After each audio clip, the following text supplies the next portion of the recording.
Bien. Eh bien, écoutez, on est un petit nombre là, tous ensemble.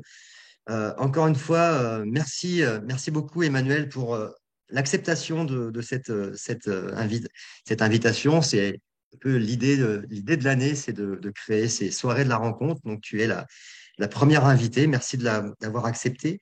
Euh, je propose de faire ça en deux temps, c'est-à-dire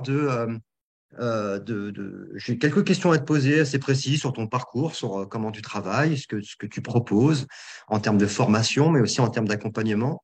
Et puis après, on pourra laisser la parole à toutes les personnes qui aimeraient te poser des questions plus précises.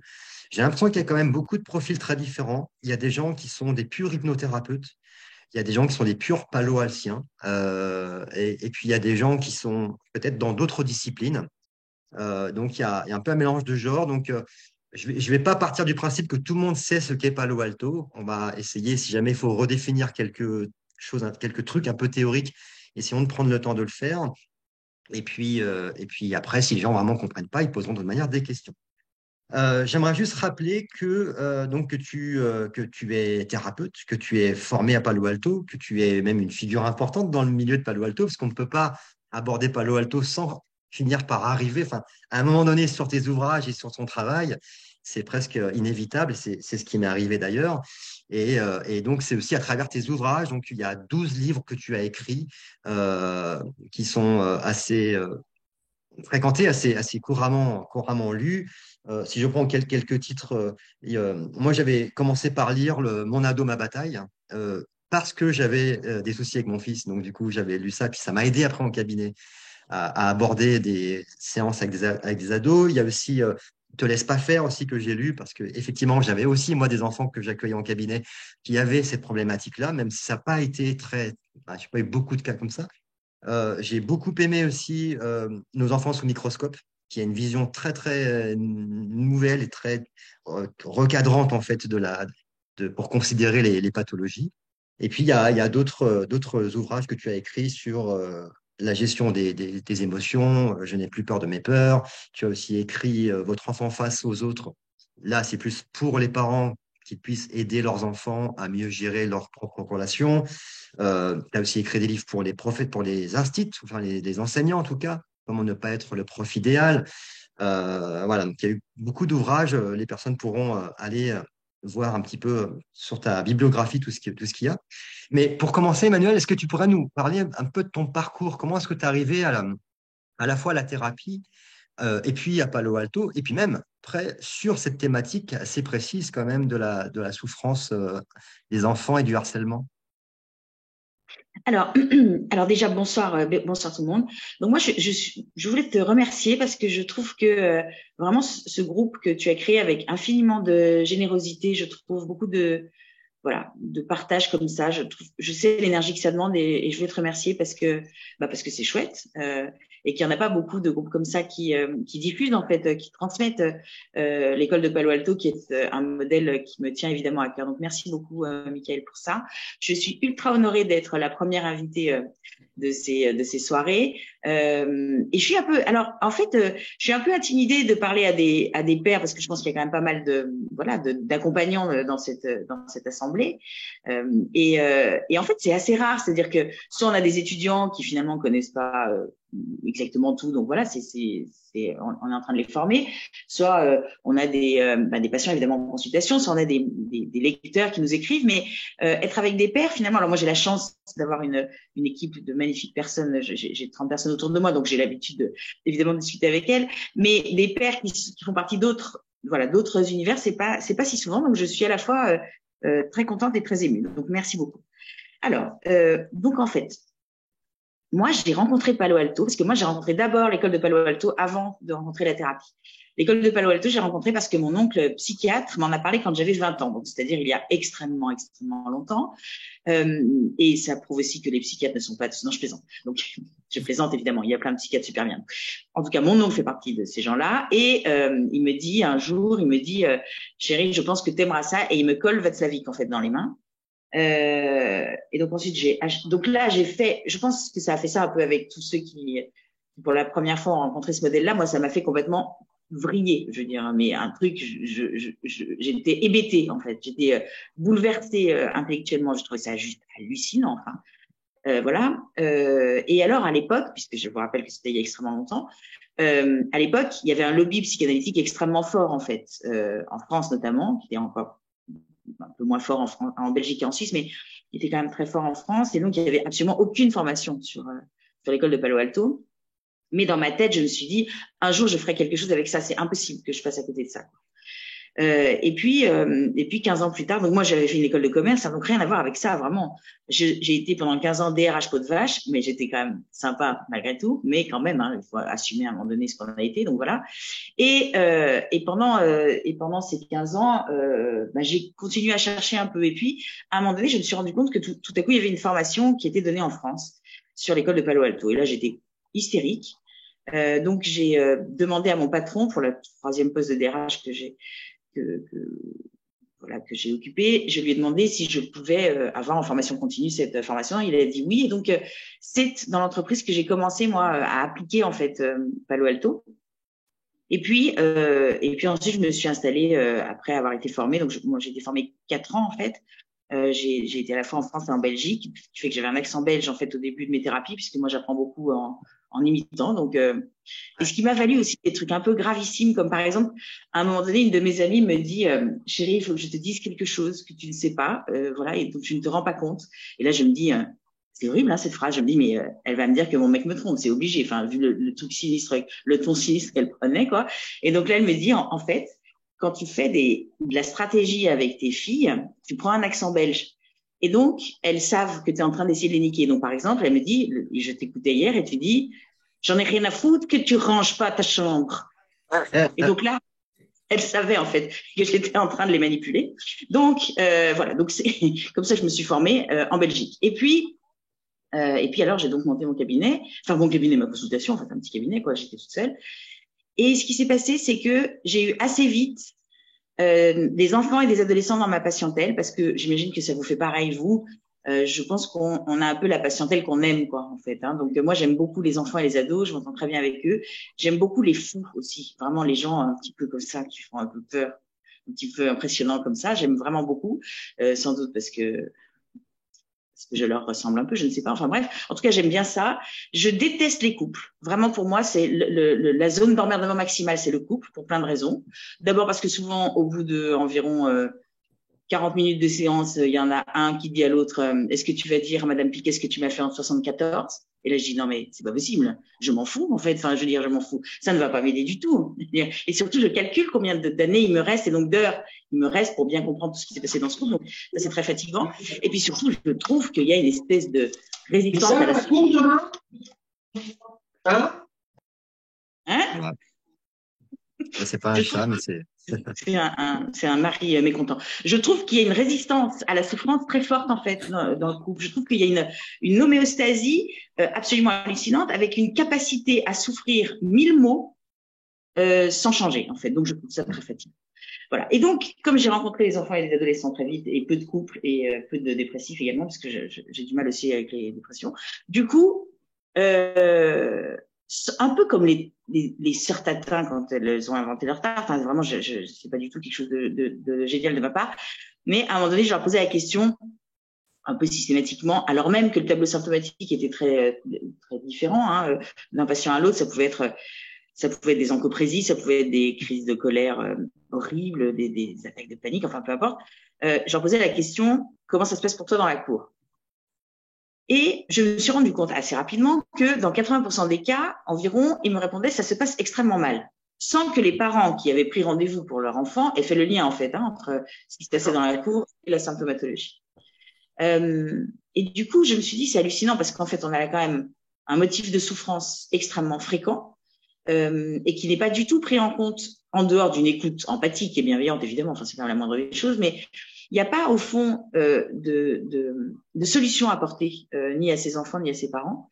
Or, moi, je me suis dit dès ce moment-là, mais je me le dis de plus en plus, que pour moi, c'est un enjeu de santé publique. C'est-à-dire que, très sincèrement, les chiffres sont largement sous-estimés. Et du coup, je me suis dit, c'est obligatoire que l'école de Palo Alto puisse nous aider pour trouver quelque chose à apporter comme solution à ces enfants et ces adolescents. Et c'est là que j'ai commencé en fait à réfléchir à ce sujet. Donc j'ai répondu aux 3 questions ou pas. Ouais.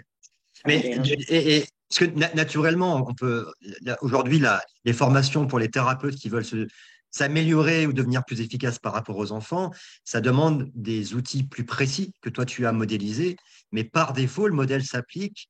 Par contre, peut-être pas aussi facilement que dans des situations d'adultes. Ou est-ce que tu en penses par rapport à ça? Euh, Moi, je trouve qu'il s'applique super bien aux enfants, en fait, parce qu'il est extrêmement résolutoire, cet outil. Et les enfants qui souffrent comme ça, notamment de relations hyper compliquées ou alors d'apprentissage douloureux, ils ont envie de solutions un peu concrètes, un peu immédiates, quoi. Mhm. De ce point de vue-là, je trouve que ça répond à leurs attentes. Euh, c'est aussi, je trouve, une thérapie très créative. On peut s'amuser beaucoup, je trouve, avec l'école de Palo Alto, puisqu'à partir du moment où on a vraiment trouvé le mouvement dans lequel on va, d'une certaine manière, accompagner nos patients petits et grands à faire exactement l'inverse de ce qu'ils ont fait jusqu'à présent, on peut le faire de 1000 façons. En fait, moi, je suis assez frappée par mes étudiants qui me disent, mais je trouve jamais ce que vous avez trouvé dans le livre ou ce que vous nous donnez en solution en fait de ce que vous avez fait en consultation. Mais en vrai, à partir du moment où on a identifié le mouvement de résolution du problème, on a 1000 façons de l'incarner. C'est hyper créatif.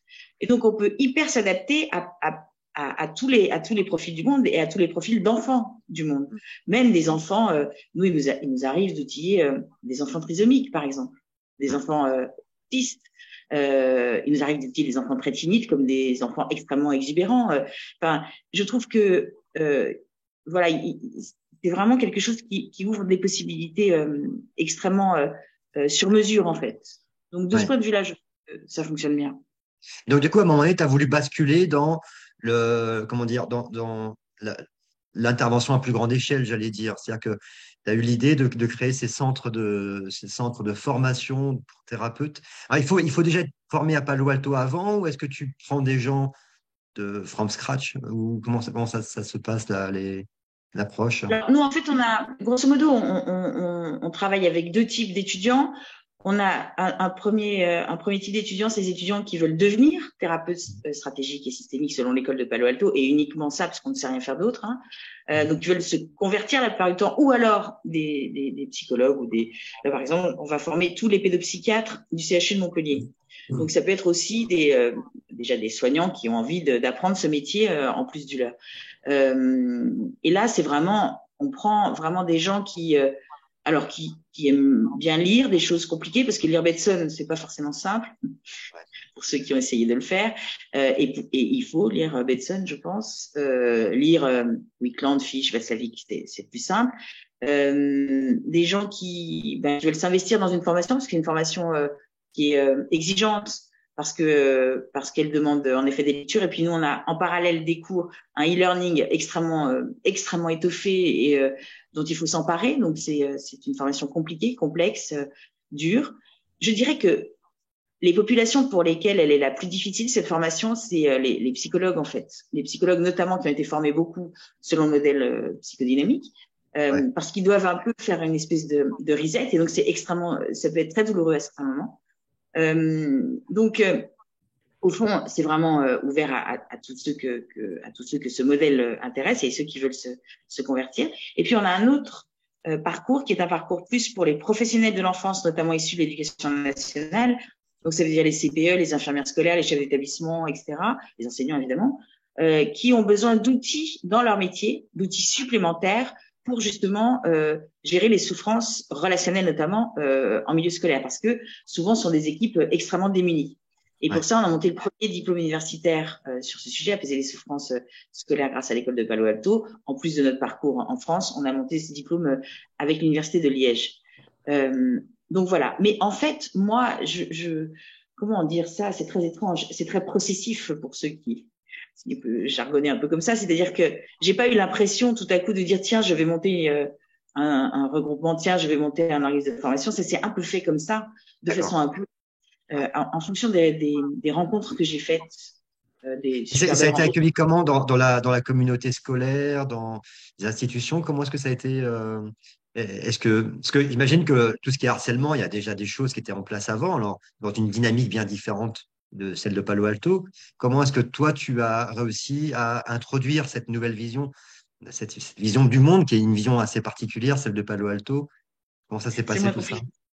Alors, ça dépend, j'ai envie de dire. Non, enfin, moi, je suis assez frappée quand je relis ben, les grands, hein, les grands de Palo Alto, de voir à quel point c'est une école qui s'est construite un peu, un peu dans la contre-attaque en fait. Hein. C'est-à-dire que ça a été quand même au moment où ils se créaient, ils étaient hyper attaqués. Donc c'est pour ça on est souvent un peu comme ça, un peu à cran, je pense, parce qu'on a l'habitude en fait d'être, parce que c'est vrai que ce qu'on dit c'est quand même extrêmement étrange. En tout cas, c'est une logique très particulière, comme tu disais.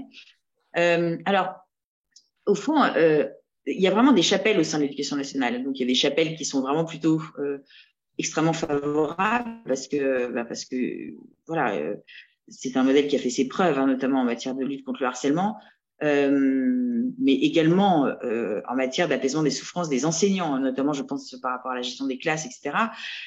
Donc, les enseignants nous sont très favorables d'une façon générale. Les parents d'élèves nous sont très favorables d'une manière générale. Les chefs d'établissement nous sont plutôt favorables dans une grande majorité d'entre eux. Les inspecteurs, moins, un peu moins, mais ça dépend évidemment des académies. Ça dépend évidemment des académies.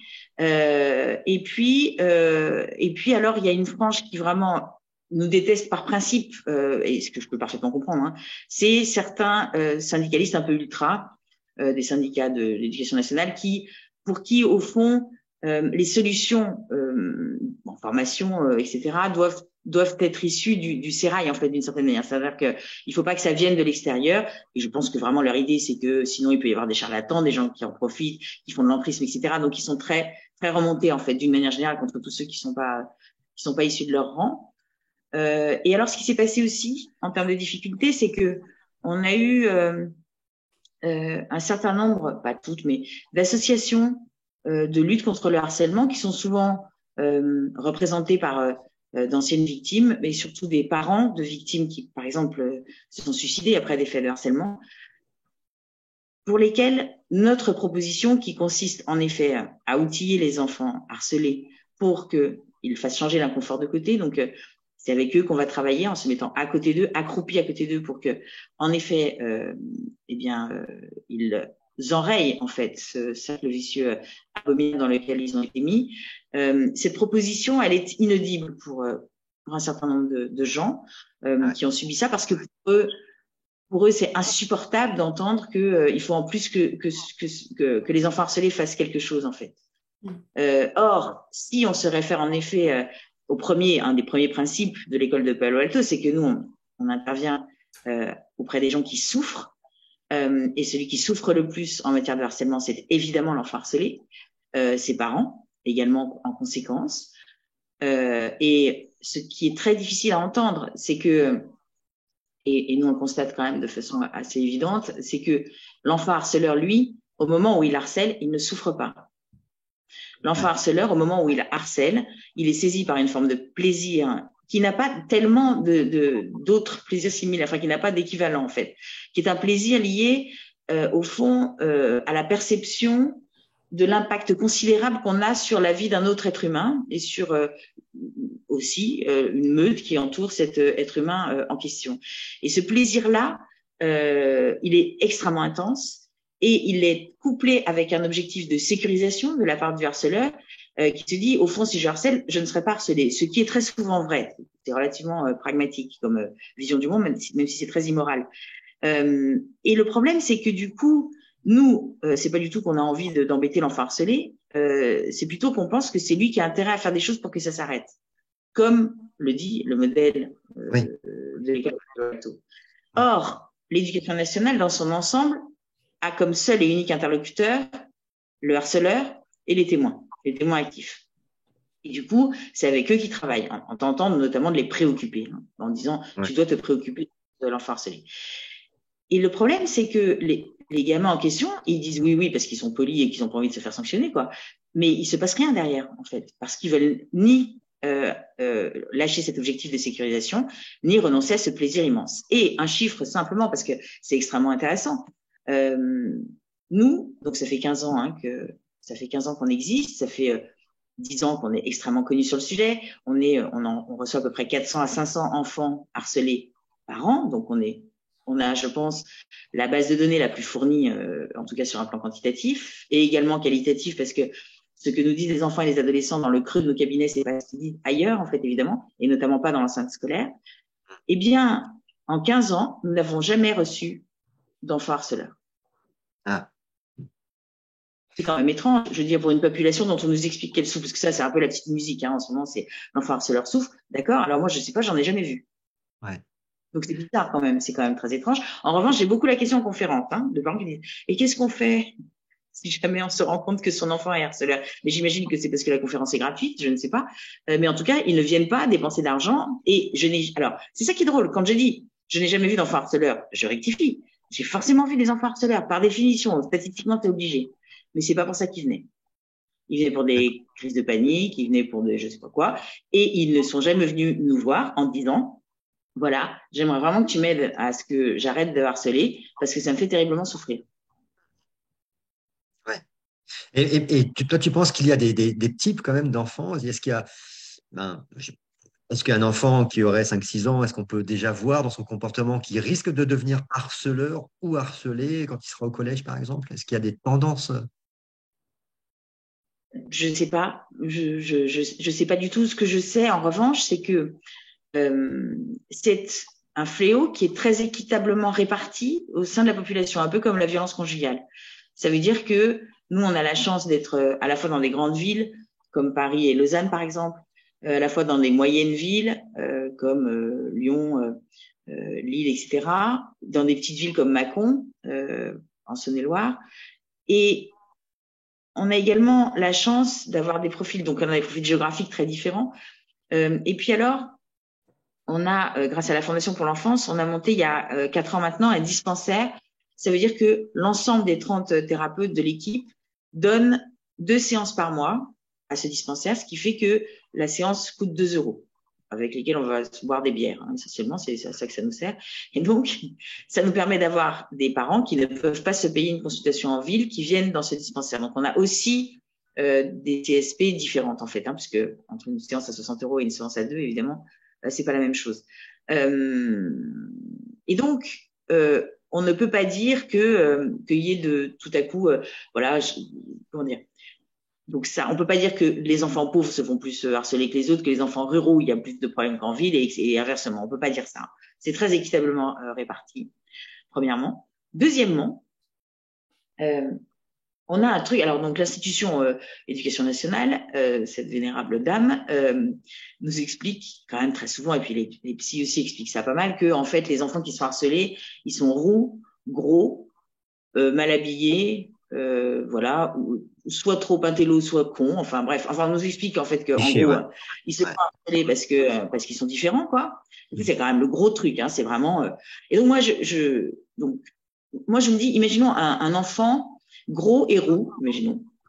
Donc le mec, il est gros et roux et il est content. Il est un peu bizarre, vous me direz, parce que normalement, il devrait être très malheureux. Mais enfin bon, il est content, il est là, il est bien dans sa peau. Et puis, tout à coup, il monte dans la voiture de ses parents pour aller à l'école. Et là, il entend un psy à la radio qui dit tous les enfants gros et roux se feront harceler. Enfin, en gros, en substance.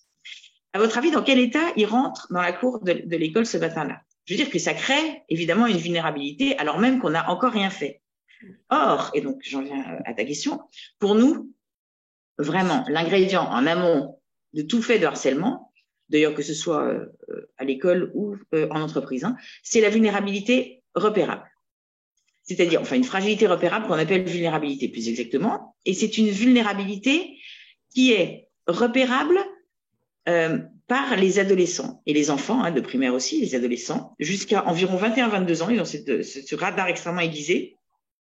Autrement dit, si là, je vous mettais, par exemple, 5 collégiens en vous disant, à votre avis, lequel de ces 5 se fait harceler, vous ne sauriez pas répondre.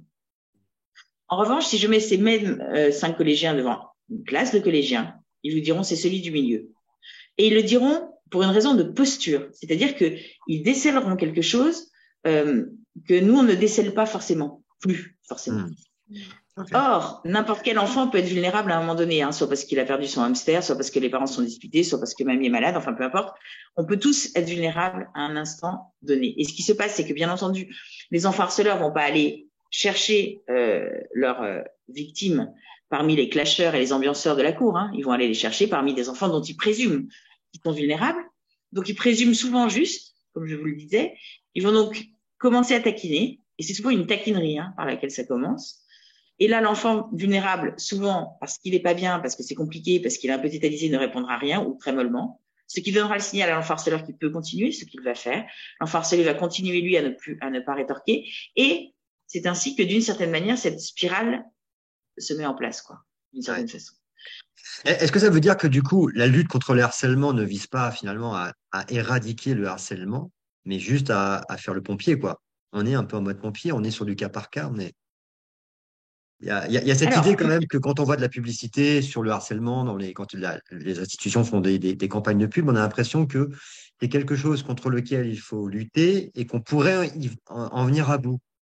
Mais tel que tu le décris, c'est une dynamique plutôt humaine, presque naturelle, mais même oui, je si c'est... pense que c'est Ouais, ouais, systémique. Je pense que ça fait ouais. partie des systèmes, quoi, en fait. Hein. Donc, et ce que je crois, en revanche, je crois évidemment, puisque je prends l'école de Palo Alto très fondamentalement, je crois aux expériences émotionnelles correctrices. C'est-à-dire que je pense que un enfant harcelé qui tout à coup fait l'expérience qu'il a un impact sur une interaction dysfonctionnelle comme celle du harcèlement, il fait une expérience pour la vie. C'est-à-dire que Oui.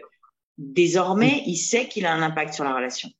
De la même Ça, façon, j'ai bien compris. Ouais, excuse-moi, je te coupais. Mais ça, je suis d'accord que si l'enfant fait l'apprentissage, qu'il a effectivement quelque chose en lui qui lui permet, il fait l'apprentissage que quelque chose peut marcher, mais le harceleur, il va se retourner sur quelqu'un d'autre à un moment donné. Est-ce alors, que... oui, alors ça c'est extrêmement intéressant parce qu'en effet, on pourrait dire le harceleur fait une expérience émotionnelle sur le fait présent, et ça c'est juste. En fait, ce dont on se rend compte, et pour ça j'ai créé une métaphore pour parce que je trouve que elle est assez éloquente. C'est imaginer que dans une famille, il y a un chat depuis longtemps et puis tout à coup, il y a un nourrisson qui arrive dans cette famille. Voilà. À 6 mois, il tire la queue du chat et là, le chat passe son chemin parce qu'il se dit, il est trop petit, c'est bon, je vais pas l'embêter. Très bien. À 1 an, le gamin lui tire l'oreille et là, le chat se dit pareil, il se dit, il est trop petit, je passe mon chemin. Et puis à 1 an et demi, il lui retire la queue et là, le chat le griffe après lui avoir craché dessus. De notre point de vue, euh, cet enfant-là n'appréhendra plus en effet ce chat-là de la même façon. Mais on pense qu'il n'appréhendra plus jamais les chats de la même façon.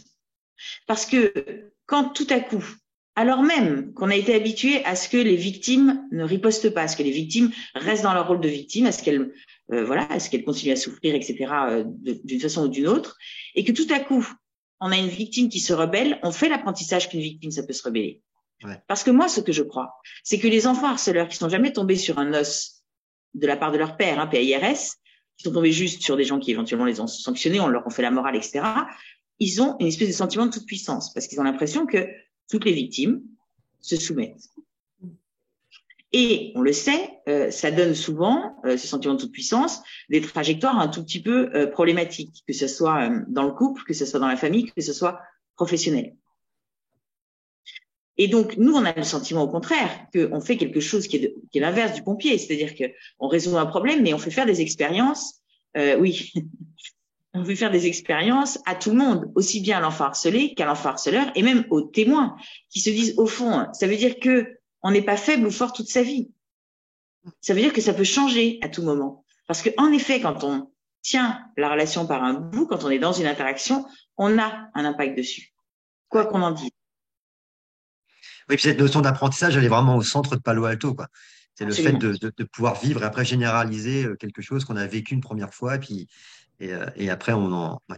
Et donc, dans les centres de consultation, là où vous recevez, là où tu reçois avec ton équipe les enfants, finalement, pour quelqu'un qui découvre hein, ta méthode, ta manière d'intervenir, ça ressemble à quoi si on la regarde un peu plus précisément? Comment tu abordes cette situation-là avec l'enfant? Et quelle stratégie tu as sous le coude pour pouvoir t'adapter à sa souffrance? Alors, déjà, la première chose, c'est qu'on reçoit toujours les parents en première séance. notamment dans les problématiques de harcèlement. Pourquoi? Parce que on veut bloquer leur tentative de solution à eux, on veut bloquer leur tentative de régulation parce que souvent ils en ont. Alors, nous, parfois, on a des parents qui arrivent en disant « Alors, Madame Piquet, j'ai lu vos livres, donc je n'ai rien fait. » Mais c'est quand même assez rare, on est d'accord? Et puis, quand ils disent qu'ils n'ont rien fait, c'est pas exactement vrai. Enfin, bon, bref. Donc, nous, notre première intention, vraiment, c'est de bloquer les tentatives de régulation des parents en disant « On a besoin de travailler ensemble. » Parce que sinon, tout ce qu'on va proposer à l'enfant va être annulé d'une certaine manière par les tentatives de régulation de l'entourage. Donc, ça, c'est la première chose. La deuxième, c'est que je crois que vraiment notre façon de procéder, mais parce que nous sommes betsoniens et parce que nous sommes palo-altiens, c'est que nous sommes à hauteur d'enfant. Ça veut dire que, en gros, notre posture, c'est d'être accroupi à côté de l'enfant. Pas en vrai, hein, c'est une métaphore.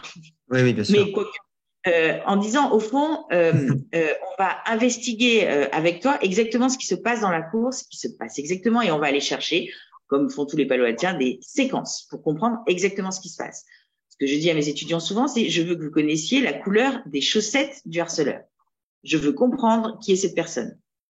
Je veux comprendre qui est le groupe qu'il y a autour et je veux comprendre exactement ce qui se passe, à quelle fréquence, comment. Donc ça, c'est une investigation très précise, très détaillée, qu'on n'a pas l'habitude de faire en fait. Hein. Je veux dire, vraiment, c'est pas quelque chose d'habituel.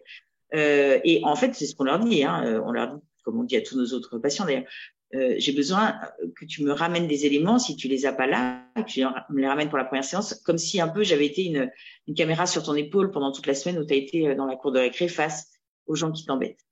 Ce qui est déjà un premier virage pour l'enfant, j'imagine, parce que ça change sa posture. Il se met à observer et oui, la dynamique est déjà modifiée. Ouais. Absolument. Et puis, on commence à semer cette idée qu'il a un impact sur la situation, en fait, hein, et qu'on a besoin de son rôle de détective, mais que c'est ensuite pour agir, en fait. Et donc, une fois qu'on a fait ce travail-là, on va évidemment, on va faire du Palo Alto, hein, c'est-à-dire qu'on va regarder ce qu'il a mis en place et qui n'a pas fonctionné pour lui proposer de faire exactement l'inverse, en fait. Et une fois qu'on a identifié cet inverse, qui peut être de différents ordres, hein, parce qu'il y a par exemple des enfants qui vont beaucoup aller se plaindre aux adultes, parce que c'est souvent ce que les parents disent. Si jamais on t'embête, va en parler à un adulte, et donc ils vont en parler aux adultes qui interviennent ou n'interviennent pas, d'ailleurs, peu importe, souvent qui interviennent, il faut quand même être honnête, qui interviennent en mode moralisation, hein, la plupart du temps sur les enfants harceleurs, les sanctions si la moralisation ne marche pas, ce qui ne fonctionne pas, très clairement. Pour ça, les études sont parfaitement claires. Tous les experts qui se disputent, et j'en fais partie, sur certains sujets, sont d'accord là-dessus. La sanction ne fonctionne pas. Ça a été prouvé et largement documenté. Mais on continue à sanctionner parce que tout le monde est content, tout le monde trouve ça très bien, qu'on sanctionne les méchants, très bien. Il y a d'autres enfants qui vont par exemple, essayer d'éviter le plus possible les harceleurs, donc en allant se cacher au CDI, à l'infirmerie, en restant plus longtemps dans la classe, voilà, et puis en allant plus vite dans la classe d'après. Il y en a qui vont complètement exploser littéralement, de façon très incontrôlée, très infantile en fait, en devenant tout rouge, en se mettant à pleurer, en disant des gros mots, en tabassant dans le vide, enfin, etc. Voilà, et donc au fond, notre métier consiste à dire est-ce que ça a fonctionné ou pas. Si ça a fonctionné, c'est très bien. Si ça n'a pas fonctionné, on va faire différemment.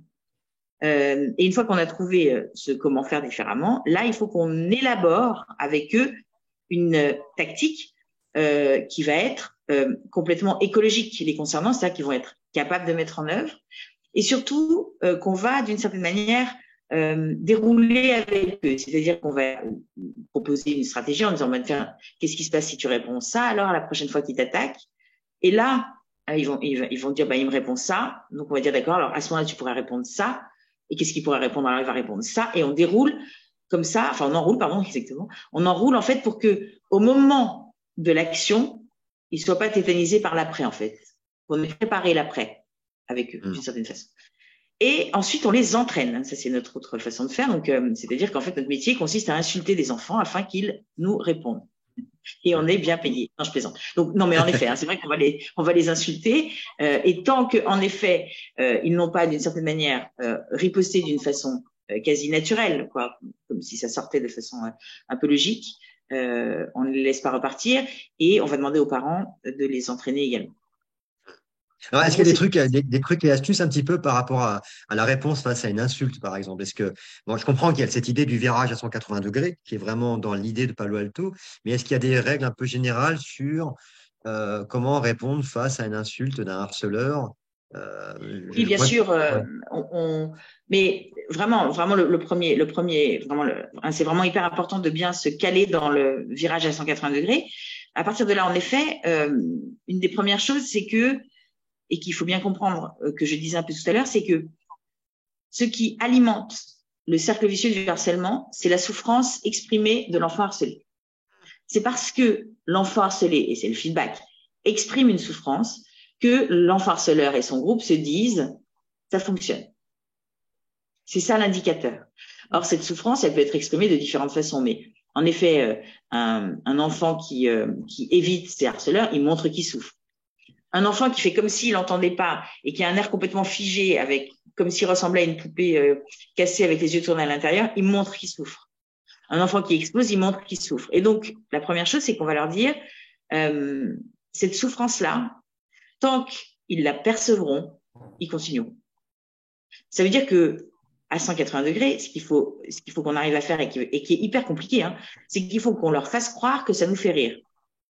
Alors que c'est pas vrai du tout, hein, parce que évidemment, le harceleur, la zone sur laquelle il va s'exciter, hein, c'est pas n'importe laquelle. C'est évidemment une zone dont il sait qu'elle fait souffrir l'enfant harcelé.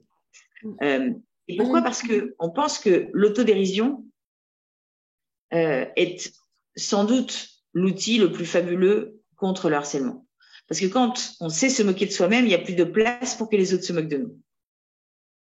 Mais c'est hyper compliqué d'être en autodérision sur une zone complexée, sur une zone blessée, sur une zone sur laquelle ils ont beaucoup tapé, en fait, hein, d'une certaine façon. Ouais. Mais s'il n'y a pas cette partie-là, c'est extrêmement dur de faire tomber de son piédestal le harceleur. Ouais. Moi, j'ai une question du coup. Est-ce que ça ne peut pas inciter le harceleur à aller encore plus loin dans son harcèlement? Si, Ouais. bien sûr. Bien sûr que si. Moi, je ne suis pas en train de vendre une recette magique. Hein. Je ne suis pas en train de dire si on fait ça, tout s'arrête. Souvent, ce que je leur dis, c'est que je leur dis au fond, moi j'ai l'impression, et c'est ce qu'on appelle dans notre jargon de Palo Altien l'alternative stratégique, je leur dis souvent en fait, soit tu continues à éviter par exemple, hein, à te soumettre, à ne rien dire, à attendre que ça passe, voilà. Et donc ils vont continuer. Ils vont continuer, peut-être même qu'ils vont aller un peu plus loin, peut-être, on n'en sait rien. Et en même temps, c'est une situation que tu connais. De cette manière, tu arrives à la gérer, parce que souvent, ils la gèrent depuis un certain temps. Quoi. Soit alors, tu décides de résister, c'est-à-dire de riposter, d'essayer de faire changer l'inconfort de côté. Et là, le risque, par exemple, c'est qu'il te tabasse. Parce que le harceleur aime pas, en fait, qu'on riposte. Il préfère les agneaux gentils aux agneaux qui mordent, évidemment. Et donc, là, j'étais avec un... Et ça m'arrive extrêmement souvent hein, de faire cette alternative-là à des jeunes garçons, notamment. Et donc, je lui dis, ben voilà, donc il pourrait te taper, quoi. Et il me disait, oui, il pourrait me taper. Donc, il pourrait te jeter par terre, te donner des coups de pied dans des endroits horribles. Enfin, je veux dire, je préfère même pas en parler. Et puis, même, tu pourrais presque mourir, quoi. C'est possible. Parce que moi, je veux pas expliquer à des collégiens qu'il n'y a pas de violence dans les cours de collège, hein.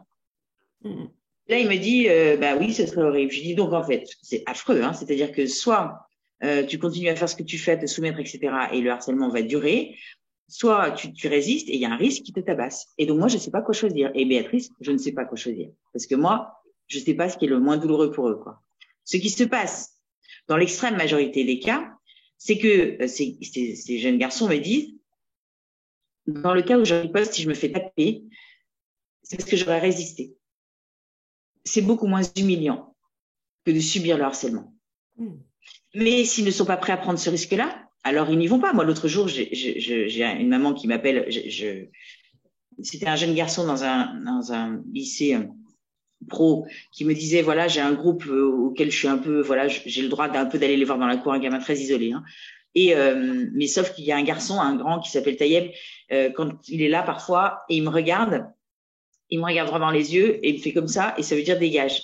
Et donc j'en ai un peu marre parce que du coup quand il est là, je peux pas du tout être avec les gens que je côtoie un peu, quoi. C'est pas ses potes, hein, mais que je côtoie un peu.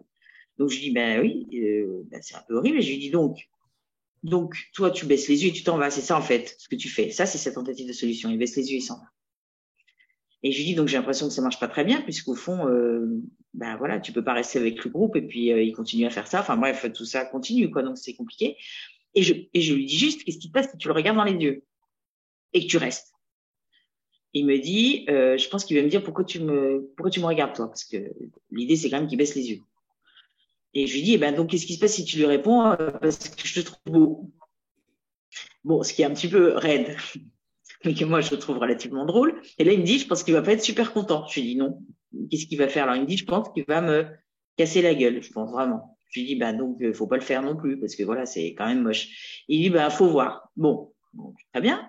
Et donc, 3 jours plus tard, je reçois un coup de fil de la maman qui me dit, est-ce que je peux vous parler de toute urgence, s'il vous plaît, à propos de Mathéo? Je dis, mais bien sûr. Et donc, elle me dit, il est revenu avec un œil au beurre noir. Je lui dis, je suis vraiment tout à fait désolée. Qu'est-ce qui a bien pu se passer? Elle me dit, je ne sais pas. Je me demande si ça n'est pas en relation avec votre séance. Je lui dis, c'est tout à fait possible. Est-ce que je peux lui parler? Donc, du coup, j'ai Mathéo avec son œil là. Enfin, il avait un cocard, en fait, puisqu'un œil au beurre noir, un cocard sur le front. Je lui dis, qu'est-ce qui s'est passé? Il me dit, bah, il s'est passé ce qu'on avait dit. Ah ouais. Sauf que il m'a attendu dehors, il m'a donné un coup de boule. Je lui dis, mais je suis tellement désolée. Il me dit, bah, pas moi. Il me dit pas moi du tout, parce qu'en fait, du coup, j'ai un peu fait mon mec, quoi. Tu vois ce que je veux dire? Genre, moi, j'ai tenu tête à Taïeb. Et après, ce qu'il a fait, parce qu'il était brillant, c'est que il tournait autour de la vie scolaire un peu, avec son cocard comme ça, en regardant Taïeb qui était un peu inquiet parce qu'il était un peu sur la sellette. Et puis, à un moment donné, il est allé le voir, il lui a dit, gros, t'inquiète, je suis pas une poucave. Il a juste dit ça à Taïeb. Et ça s'est arrêté. Et il était très content. Alors, je suis désolée qu'il ait eu un coup de boule, hein. On est d'accord, Béatrice, j'aurais préféré que ça se passe sans violence, car la violence, c'est mal. Mais, en même temps, je vais pas dire, voilà, c'est une solution sans violence et tout ça. Il y a de la violence dans le harcèlement. Elle est là. Elle est là. Et donc, on peut pas dire, on va faire comme si elle n'était pas là ou on va la faire disparaître. Moi, je dis pas ça. Je dis juste que, à un moment donné, si ces gamins-là ne changent pas de posture, ils continuent à se faire hyper maltraiter, quoi. Mais évidemment qu'il y a un risque. Même pour les parents, c'est extrêmement flippant de savoir que son enfant peut se faire tabasser à la sortie de l'école. Je pense que c'est ce à quoi on pense en premier en tant que parent même. Oui, et en même temps, je suis je suis toujours assez fascinée par j'adore hein, vraiment cette génération de parents et celle d'avant, mais je trouve qu'il y a quand même des caractéristiques très étranges, comme par exemple cette idée que l'école doit être un havre de paix et d'épanouissement permanent de l'enfant, qui gambaderait comme ça entre des amis, voilà, et des profs qui seraient toujours valorisants, etc. Je veux dire, je peux leur donner de la cocaïne, si c'est ça qu'on veut, en fait. Et donc, ils sont très heureux, je veux dire, mais, sauf que l'école, c'est juste un écosystème parfaitement représentatif de ce qui se passe dehors, quoi. Et que, évidemment, il y a de la violence. Et au fond, moi, ce que je crois, c'est que les enfants au collège, notamment, mais c'est vrai en primaire aussi, la matière la plus importante pour eux, c'est pas l'histoire géo, c'est pas les maths, c'est la relation. Et le problème, c'est que on ne leur apprend rien, en fait. Et notamment quand ils posent cette fameuse question, je fais quoi par rapport à un méchant? On leur dit, bah, toi, tu fais rien du tout, parce que c'est les adultes qui vont s'en occuper à ta place. Parce que toi, tu es un peu incompétent. Or, moi, je suis désolée, envoyer dans le monde un gamin en lui disant qu'il est incompétent relationnellement, moi, je trouve qu'on fait pas du bon boulot, quoi. Il y a beaucoup d'enjeux en fait autour des relations entre les enfants entre eux et sur leur construction identitaire et la reconnaissance sociale, quoi, effectivement. Ouais. Est-ce qu'il y a des moments où quand même il y a des enfants où tu as du mal à les mettre en mouvement, je sais pas, des enfants qui auraient vraiment perdu confiance? Imagine qu'il y a des moments où c'est difficile d'aller les chercher dans cette souffrance-là, peut-être même ce désarroi, quoi. Hein, ça se produit parfois, ça? Alors, d'une façon générale, mon public est très peu compétent en matière de clash. Ils sont très mauvais. Je veux dire, mais c'est logique puisque à cet instant précis de leur vie, ils sont en pleine douleur, souffrance. Ils sont tétanisés pour un certain nombre d'entre eux. Et du coup, ils n'ont pas beaucoup d'aptitudes, en effet. Parfois, ils sont même tellement recroquevillés que c'est extrêmement compliqué, en effet. J'ai une petite fille qui m'a fait hyper avancer là-dessus. Elle me dit en fait, donc c'est une toute petite fille. Enfin bon, elle est en 6e, mais on dirait qu'elle est en CE1. Enfin c'est un truc hallucinant. Et alors elle est très, comment faillotte, quoi. Enfin, je veux dire, elle est très du côté des adultes, on dirait une mini daronne. Enfin, c'est un carnage. Donc, j'essaie de la faire un peu, voilà, un peu changer d'attitude parce que du coup, tout le monde la rejette, quoi, évidemment. Hein. Les enfants qui sont du côté des adultes dans les établissements, ils n'ont pas des vies très agréables, quoi. Et donc, son prénom, c'est Pouki. Donc, c'est un diminutif de Poucave. Et puis, il y a une chanson, bref, bon, que je ne connais pas, hein, que je ne pourrais pas vous chanter. Et bref, donc, elle est là dans la cour et elle me dit, je n'en peux plus, il y a un gamin qui en permanence saute autour de moi, enfin, un gamin de sa classe, hein, en disant, ça va, Pouki, comment tu vas, Pouki? Tu te sens bien, Pouki? Comment ça va, Pouki? Comment ça va, Pouki? Et il saute autour d'elle comme ça. Et elle me dit, je n'en peux plus. Enfin, je veux dire, ça veut dire que je peux parler à personne d'autre, donc j'ai aucun ami dans dans ce collège. Et puis il est vraiment pénible. Et puis je lui dis d'arrêter, que je suis pas une Pouki, qu'il arrête, que vraiment. Donc je suis allée voir la CPE qui l'a convoqué et à qui il a dit ah, mais ça va, c'est vraiment pas grave, c'est juste pour rigoler. Enfin bon bref. Et du coup la vie scolaire a dit allez c'est bon, tu fais comme si t'entendais pas, il va se calmer tout ça. Bon bref il continue et elle en peut vraiment plus quoi. Et je lui dis ok. J'ai l'impression que ça l'excite vachement en fait de voir que ça t'énerve qu'il te traite de Pookie. Donc on va faire un peu comme si ça nous faisait rigoler et donc on va jouer un peu avec lui. Et donc ce que je te propose c'est que tu le regardes comme ça la prochaine fois qu'il te dit comment ça va Pookie et que tu répondes super bien et toi chérie. On n'est pas non plus sur un truc d'une violence intersidérale. Elle me regarde et là je sens, elle a son petit crucifix là. Je me dis je ne pourrais pas dire ça parce que bon alors je lui dis d'accord donc tu vois, alors typiquement, elle me dit, je ne pourrais pas. Et elle est hyper triste parce qu'elle me dit, je pense que ça le calmerait, mais je ne suis pas capable de le dire. Ça me fait trop peur, c'est pas, je saurais pas dire ça, c'est pas moi, enfin, etc. Je dis, ok, très bien. Parce que moi, je co-construis beaucoup avec eux, hein, évidemment. Ouais. Hein. J'aime bien quand ils élaborent un peu avec moi, donc je lui dis, ok, alors on va réfléchir autrement. Et là, je lui dis, est-ce qu'à ton avis, tu pourrais, la prochaine fois qu'il dit ça, alors, le regarder dans les yeux en pensant cette phrase. Et toi, comment ça va, chérie? Mais sans la dire. Et là, je sens que c'est dur, mais qu'elle peut. Et donc, je l'entraîne. C'est-à-dire que c'est quand même une scène un peu cosmique. Hein. C'est-à-dire que je suis en train de sauter autour d'elle en disant comment ça va, Pouki, tu vas bien, Pouki. Et elle me regarde, elle fait. Et à un moment donné, je lui dis, on le tient. Ça y est, on tient le regard. Ce qui est extrêmement important, c'est que, et c'est ça, je pense, qui est vraiment, vraiment fondamental, elle, comme 50% des enfants ou des adolescents qu'on accompagne de cette façon-là, n'ont pas besoin de mettre en œuvre ce qu'on a élaboré, le harcèlement s'arrête. Parce que précisément, il y a une espèce de changement de posture qui envoie un feedback implicite à l'enfant harceleur qu'il y a risque à continuer, en fait, hein, d'une certaine façon. Et en l'occurrence, la petite Violette, c'est ce qui s'est passé. Elle n'a pas eu à le faire. Elle était très énervée parce qu'elle était beaucoup entraînée devant sa glace à faire le regard et toi, comment ça va, chérie? En fait, l'expérience correctrice, elle est pour elle en séance avec toi. C'est le fait de devoir vivre ça, de se projeter dans cette scène-là qui déjà en fait fait une bascule dans sa perception de. Absolument. C'est-à-dire que Ouais. les parents sont toujours assez sidérés d'entendre dans la première séance avec leur enfant, qui est quand même souvent extrêmement reproduit et vraiment très très mal, le fou rire qu'il prend à la fin de la séance. En fait. Mm. Parce que le simple fait de s'imaginer en train de tenir tête, alors ça suffit pas, hein, mais c'est déjà en soi, comme tu le dis très bien, c'est déjà en soi quelque chose d'infiniment recadrant. Et après, en revanche, il faut vraiment entraîner parce que on peut avoir des stratégies tout à fait intéressantes et qui leur plaisent beaucoup, mais qui sont incapables de mettre en œuvre. Et là, on les met vraiment dans une difficulté très douloureuse. Quoi. Ouais. Et Donc, du pour coup, le tu leur coup, demandes de faire quelque chose comme ça en séance. Tu les revois quoi, une semaine, 2 semaines après pour être au plus près de la situation, pour ajuster. absolument. Donc, la plupart du temps, donc on voit les parents en première séance, ça c'est vraiment hyper important, je le redis, parce que des fois on oublie, et alors du coup, on peut faire ce qu'on veut. Si les parents continuent à faire un certain nombre de choses tout à fait problématiques, ça marche pas. Ça marche vraiment pas. C'est comme si on fait affronter sa peur à un enfant et qu'on oublie de dire aux parents d'arrêter de le rassurer. Je veux dire, c'est la même chose en fait. Hein. Ouais, bien sûr. Ouais. Donc, deuxième séance, on voit l'enfant. La plupart du temps, il sait nous dire ce qui lui arrive. Hein. Parfois pas, hein, parfois pas. Parfois, il faut qu'on les envoie observer davantage. On élabore la stratégie. Et puis ensuite, on les voit 15 jours après. Et puis ensuite, on les revoit 1 mois, 2 mois après.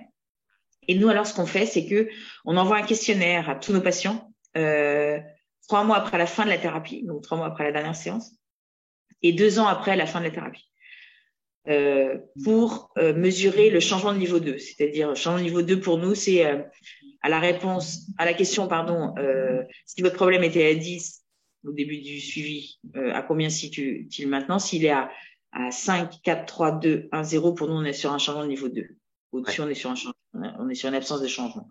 Et donc, sur le harcèlement, comme sur les autres problématiques d'ailleurs, c'est pas du tout spécifique au harcèlement, et ça, c'est assez global avec le modèle de Palo Alto, on est à 82% environ de changement de niveau 2, 3 mois plus tard. D'accord. Ouais. Et on est en train de commencer l'évaluation de 2 ans plus tard, donc on ne sait pas, on commence cette année. Ouais, puis la phase de consolidation est importante, le fait de voir pourquoi ça a marché, qu'est-ce que tu as appris, j'imagine qu'il y a les dernières séances sont consacrées à ça. Absolument, absolument. Donc ça, c'est extrêmement intéressant, vraiment de dire et notamment de leur poser la question, si tu voulais te refaire harceler, qu'est-ce que tu pourrais faire là maintenant? C'est une question horrible, hein, donc évidemment on métacommunique en disant c'est une question horrible, mais c'est juste pour faire le chemin en arrière et pour que, en effet, consolide ça au niveau cérébral. C'est dans quelle situation où c'est vraiment, où ça marche pas, entre guillemets, où vraiment il y a du mal à installer du changement de niveau 2, c'est quoi la tendance, c'est quoi comme situation? Oui, donc il y a ces 18%. Hein, donc, alors, il y a plusieurs raisons, je pense à ça. D'abord, la première, c'est quand on n'a pas élaboré une bonne stratégie, je veux dire. Ça arrive, donc ça, c'est extrêmement énervant. Alors, l'avantage, comme nous, on est très nombreux, c'est que on peut dire, écoute, j'ai vraiment été pas du tout bonne. Enfin, je m'en veux, mais terriblement. Mais j'ai une copine qui est 1000 fois meilleure que moi. Donc, si tu veux bien aller la voir, ça me ferait plaisir. Parce que sinon, on est encore un nouvel adulte en qui ils n'ont plus confiance. Parce que souvent, quand ils arrivent chez nous, il y a déjà plusieurs adultes qui ont fait des choses en écoutant vraiment leur amour et leur inquiétude, et des choses plutôt intelligentes à certains moments, mais qui n'ont pas fonctionné. Donc, on se rajoute, donc c'est très ennuyeux. Il y a une autre situation importante, c'est quand on n'a pas bloqué suffisamment les tentatives de régulation des adultes, en fait, et que donc ça continue autour à créer, en fait, de la souffrance. Et puis, je dirais que le cas le plus, je trouve le plus fréquent, c'est quand dans un établissement, il y a un cas de harcèlement, donc le petit patient en question, et que les parents sont beaucoup intervenus auprès de l'équipe éducative. Donc, en allant les voir de plus en plus souvent, en étant de plus en plus agressifs, en étant de plus en plus culpabilisants, parce qu'il y a des parents qui font ça, mais parce qu'ils sont mal, évidemment. Et ce qui fait que l'équipe éducative perçoit cette famille et donc l'enfant comme problématique. Et donc, et agaçante et irritante et culpabilisante, etc. Et donc, ça veut dire que on a des gamins qui se retrouvent dans un écosystème scolaire où ils n'ont plus aucun allié, ni les adultes, ni les enfants qui continuent à le harceler. Et moi, je laisse pas un enfant dans un écosystème comme ça. C'est pas possible, en fait. Et surtout quand ça fait longtemps que ça dure, parce que nous, par exemple, dans notre ruralité, on a vraiment des enfants qui se suivent depuis la toute petite section jusqu'à la fin du lycée, en fait, quasiment. C'est les mêmes familles, il y a des redondances comme ça, c'est extrêmement quisté. Ça ressemble parfois à la dernière page des BD d'Astérix, où tout le monde se met sur la gueule, on sait pas pourquoi. Nous, ils se battent beaucoup en Saône-et-Loire, énormément, les parents. Énormément. Donc, t'as des mères qui s'arrachent les cheveux devant le portail de l'école, alors que les gamins, ils disent non, mais nous, c'est bon, on est réconciliés, ils disent ta gueule, et donc, enfin bref, c'est un concept vivant. Et donc, dans ce cas-là, nous, très clairement, ce qu'on fait, et moi, ça m'arrive à peu près 2 fois par an, c'est que j'écris un courrier pour demander une dérogation pour un changement d'établissement, ce que je n'aime pas faire parce que je trouve que c'est de la fuite, en fait. Voilà. Mais alors, dans ce cas-là, je vois le gamin à J+1, c'est-à-dire que je veux qu'il ait observé tous les dangers potentiels qu'il y a dans la cour. Je les vois à J+3, c'est-à-dire que ensuite qu'on débriefe. Et la plupart du temps, ce qui est absolument hallucinant, parce que là, les chiffres sont quand même assez monstrueux, c'est que 65 à 70% des enfants harcelés qu'on change d'établissement pour ces faits de harcèlement, enfin pour leur éviter ces faits de harcèlement, se refont harceler dans le deuxième établissement, mais en plus, mais ce qui est logique, parce qu'ils n'ont fait aucun apprentissage, mais en plus sur les mêmes modalités, c'est les mêmes insultes, même quand ils ont changé complètement de ville, c'est incroyable, c'est complètement monolithique. Et du coup, J+3, et puis ensuite J+7 pour pouvoir outiller et tout de suite créer immédiatement de la résistance, quoi, en fait. D'accord. Ok. Donc là, c'est vraiment le système qui est remis en cause, en fait. À ce moment-là, c'est tout l'écosystème qui est remis en cause, quoi. On parle de... Absolument. Tout à l'heure, tu disais que c'est vrai que les harceleurs sont pas demandeurs d'une aide, parce que pour eux, c'est pas un problème. Et les parents semblent ne pas venir en consultation. Malgré tout, je pense que les parents doivent être un peu démunis lorsqu'ils reçoivent un message d'un parent de harcelé qui dit, hey, votre enfant, oui, il faudrait qu'il se calme un petit peu parce que là, il fait chier le mien. C'est quoi le conseil qu'on pourrait donner à un parent qui se retrouve dans cette situation-là? Conseil enfin, c'est une généralité, hein, je ne sais pas trop, mais qu'est-ce qu'on pourrait dire à un parent qui a mis au monde un enfant harceleur, même si c'est pas bien Un délinquant c'est ça. relationnel. En fait, comment dire? C'est-à-dire que c'est assez complexe parce que qu'est-ce qui se passe? Il se passe que donc le parent appelle, en effet, donc c'est ce que nous on appelle les parents dolto, parce qu'il y a d'autres parents, il y a les parents loups qui vont dans la cour, hein, qui vont chercher le gamin, en disant regarde-moi bien. Ah oui. Ah bah oui. Ah bah oui. Ah oui, et qui dit si tu t'approches de mon fils à plus de 2 mètres, regarde bien ce qui t'arrive. Tu vois ce qui t'arrive ou pas? Donc il y en a qui font ça. Donc ça c'est ça marche peu, hein, ça aussi, ça marche assez peu. Parce qu'en fait c'est comme si on mettait un post-it sur le front de son gamin où c'est écrit vas-y fais-toi plaisir, sans mon père je ne suis rien en gros. Hein, donc on accentue finalement cette escalade complémentaire. Et les parents d'Olto, eux, ils appellent en effet, ils appellent l'autre parent en disant il faut qu'on parle des enfants. Ils sont bien élevés, donc ils s'attaquent pas tout de suite, hein, évidemment.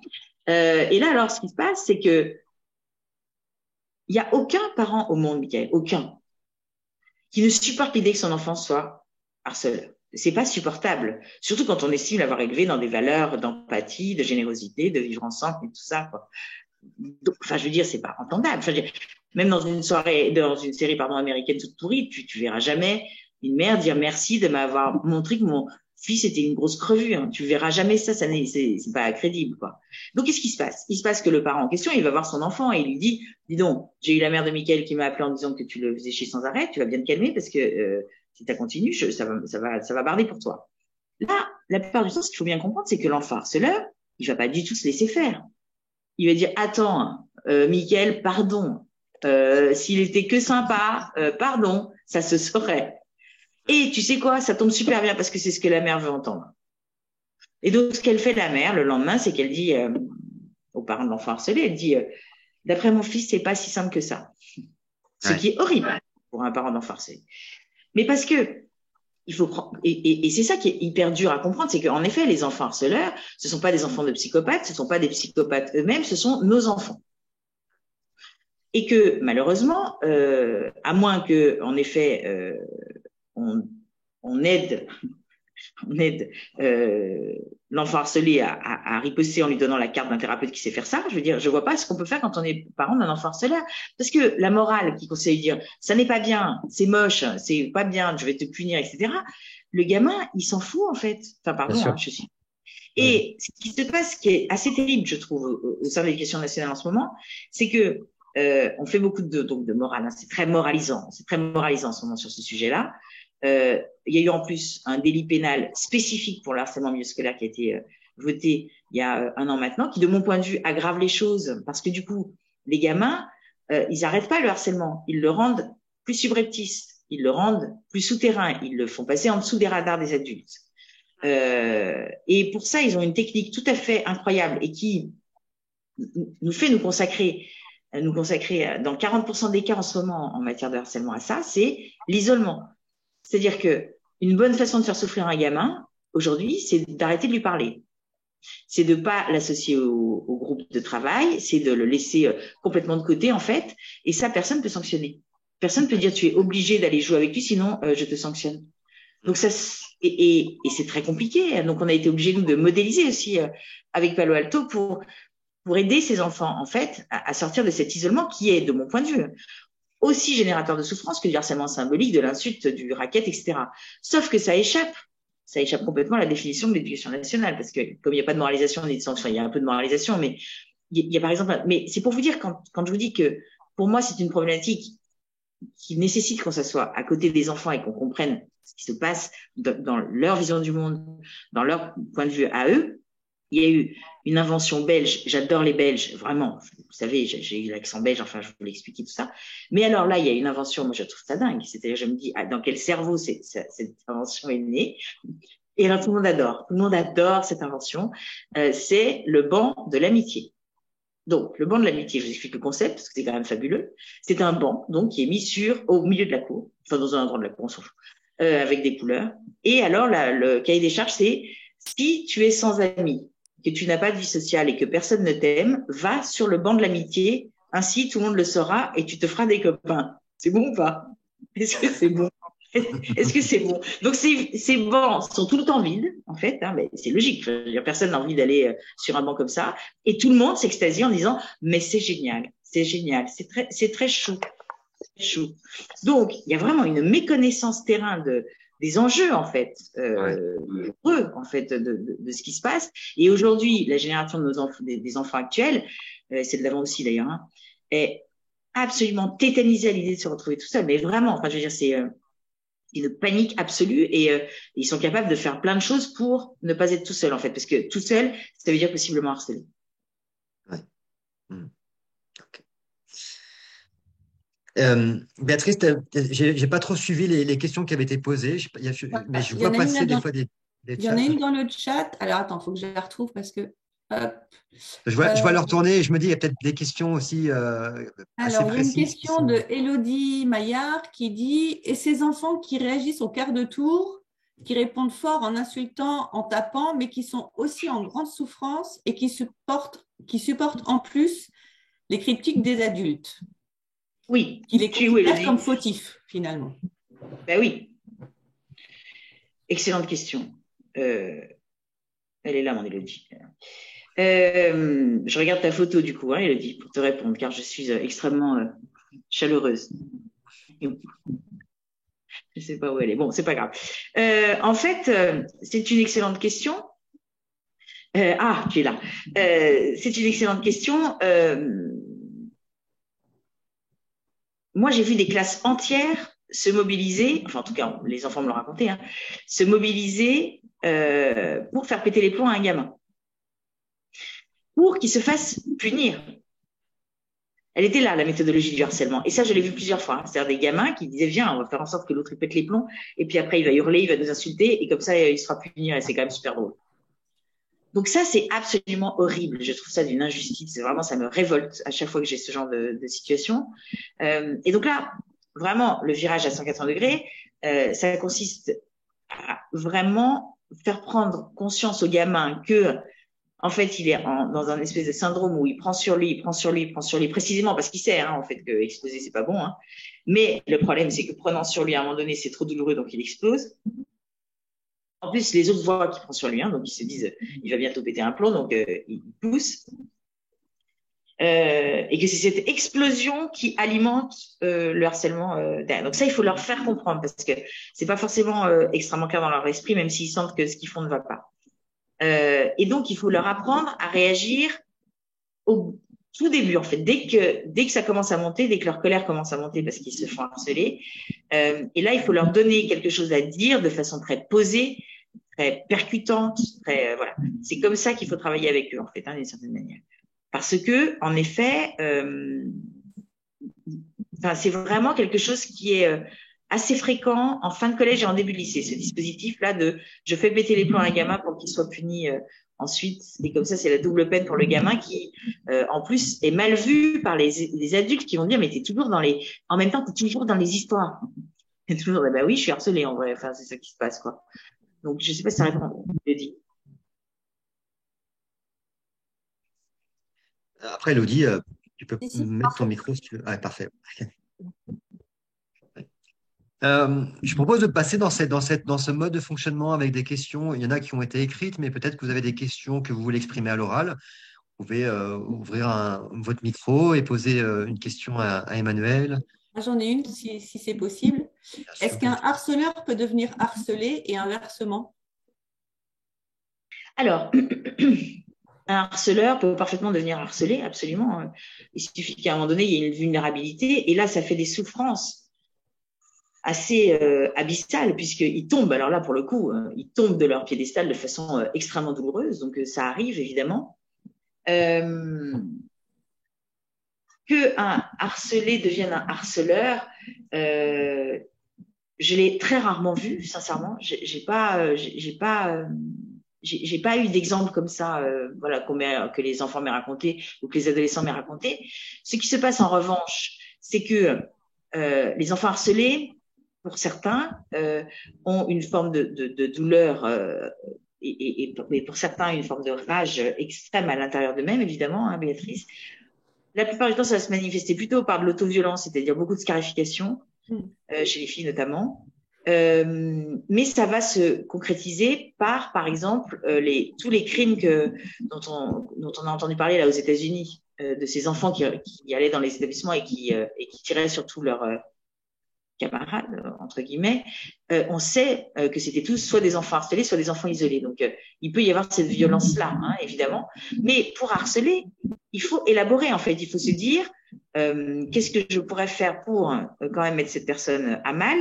Et c'est quand même extrêmement compliqué quand on a été harcelé soi-même. Hein. Moi, je trouve que ça les met dans quelque chose d'extrêmement compliqué. Donc voilà, je dirais plutôt non. Ok, merci. Christelle. Ouais, vas-y, Christelle. Merci de me donner la parole et merci pour cette soirée très instructive. On n'a pas eu vraiment de réponse pour ce qu'on peut donner comme conseil ou comme recommandation, on va dire, à un parent de harceleur. Parce que malgré tout, il y a des parents qui se sentent très démunis quand ils voient leur enfant faire ça. Et comme vous l'avez dit, la punition ou la morale, ça ne sert à rien. Donc, qu'est-ce qu'on peut leur suggérer parce qu'il y a évidemment plusieurs pistes, mais qu'est-ce que vous avez constaté qui marcherait mieux? Alors, en fait, comment dire? Je ne sais pas faire. Parce que l'enfant ne souffre pas. Vous voyez ce que je veux dire? Je vous ai perdu, Christelle, c'est facile, vous êtes là. Palo Alto ne sait pas faire dans ce genre de situation. Palo Alto sait faire quand il y a souffrance. Vous voyez ce que je veux dire? Et quand il y a volonté de changer. Parce qu'il y a souffrance. Parce que pour faire un virage à 180 degrés, il faut souffrir de la situation. Vous voyez ce que je veux dire? C'est là où, à mon avis, l'éducation nationale fait fou, parce que l'éducation nationale ne fait que ça, travailler avec les harceleurs. Elle ne fait que ça. On est d'accord, elle dit, il faut arrêter maintenant, je vous demande de faire quelque chose pour le harceler, enfin je caricature, mais en gros c'est ça. Mais comme ils ne souffrent pas de la situation, ils n'ont aucun intérêt, vous voyez. Donc moi, les parents qui me posent la question en conférence, parce que vous avez raison, ils la posent, et je dis pas qu'ils sont pas démunis, eux, hein, d'une certaine façon. Mais je leur dis, le problème c'est que à moins de tomber sur un os, je vois pas pourquoi ils s'arrêteraient en fait, pour l'instant. Alors vous pouvez évidemment lui dire, il y a deux façons d'être populaire dans la vie, mon amour. Il y a une façon qui demande pas mal de qualité, ça demande de l'humour, de la générosité, voilà, de l'affection, de l'intelligence et tout ça. Et donc ça c'est compliqué parce qu'il faut beaucoup de qualité. Je suis pas sûre que tu les aies. Donc voilà, je comprends que ce chemin-là soit un peu dur, parce que l'autre chemin en effet est plus facile. Il suffit de terroriser tout le monde.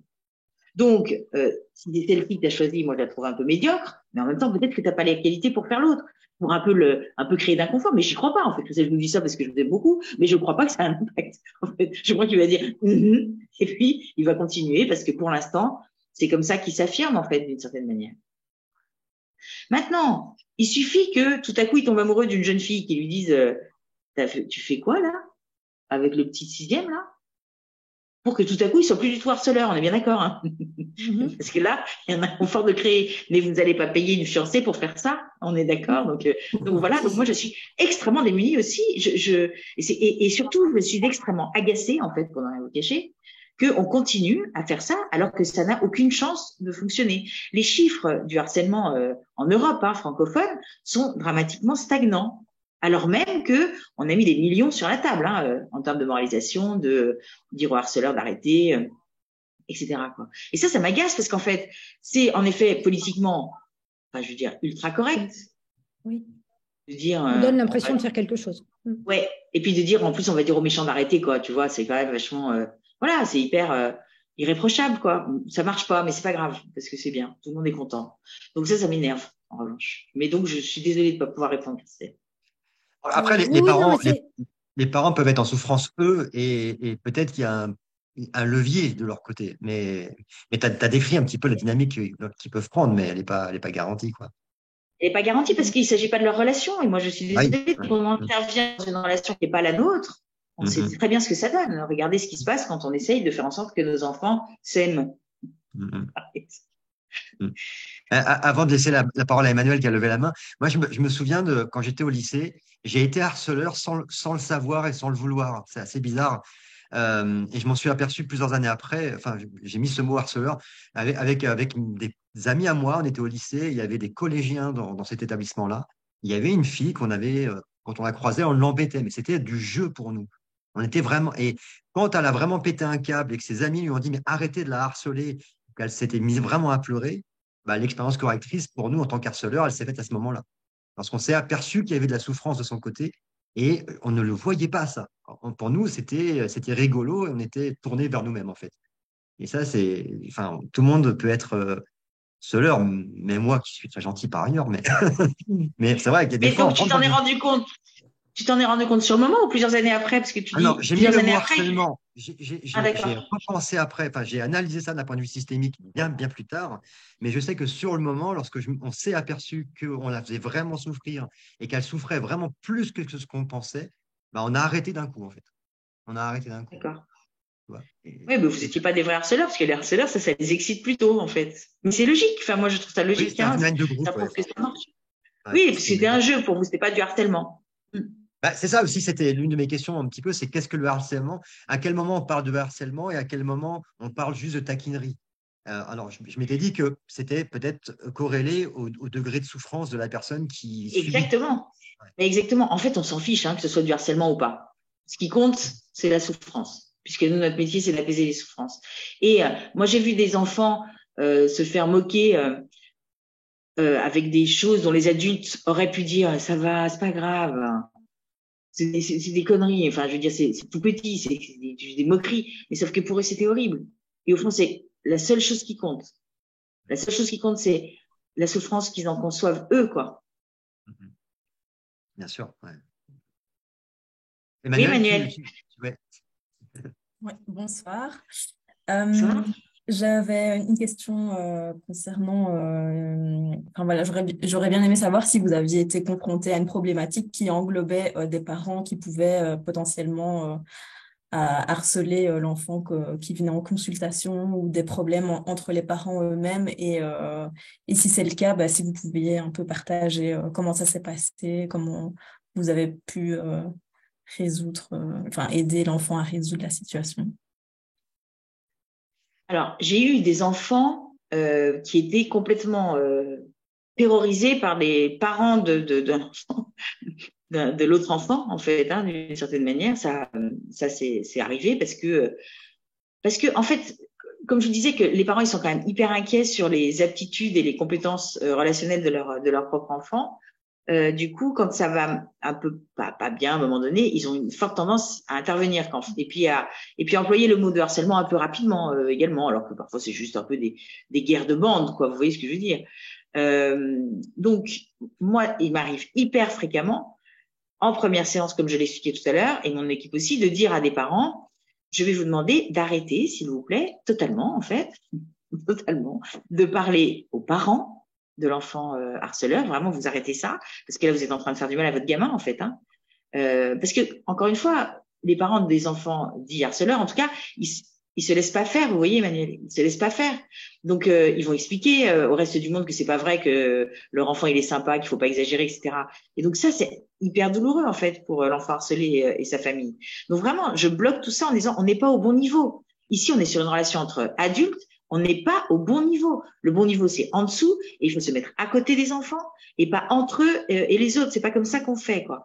Mais ce sur quoi j'appuie en fait, Emmanuel, pour pouvoir les faire stopper, c'est que je leur dis quand vous faites ça, vous mettez votre enfant en danger. Alors même que vous voulez exactement l'inverse, alors même que vous voulez le protéger, vous le mettez infiniment en danger, quoi.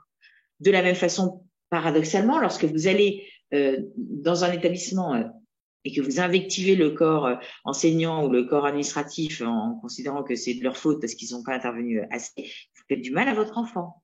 alors même que vous voulez l'inverse, quoi. Mais ça, j'ai vraiment besoin d'une séance pour leur expliquer. Après, ils le prennent, hein, parce qu'ils sont intelligents, évidemment. Mais c'est hyper important parce que, comme vous le dites, moi, je trouve que les situations les plus problématiques, c'est quand c'est enquisté à différents niveaux, quoi, en fait, hein, et quand tout à coup, on n'est plus sur la seule interaction qu'on pourrait rendre fonctionnelle à nouveau, quoi, parce qu'il y a plein de relations dysfonctionnelles qui se sont créées autour, quoi. Ouais. Mais donc ça, c'est au niveau des parents de l'enfant qui vient en consultation. Et Oui. est-ce qu'il y a des cas où, par exemple, l'enfant est terrorisé par le parent du harceleur? Et donc, dans ce cas-là, est-ce que il y a des choses, enfin, que vous avez pu mettre en place avec lui pour l'aider à surpasser cette crainte?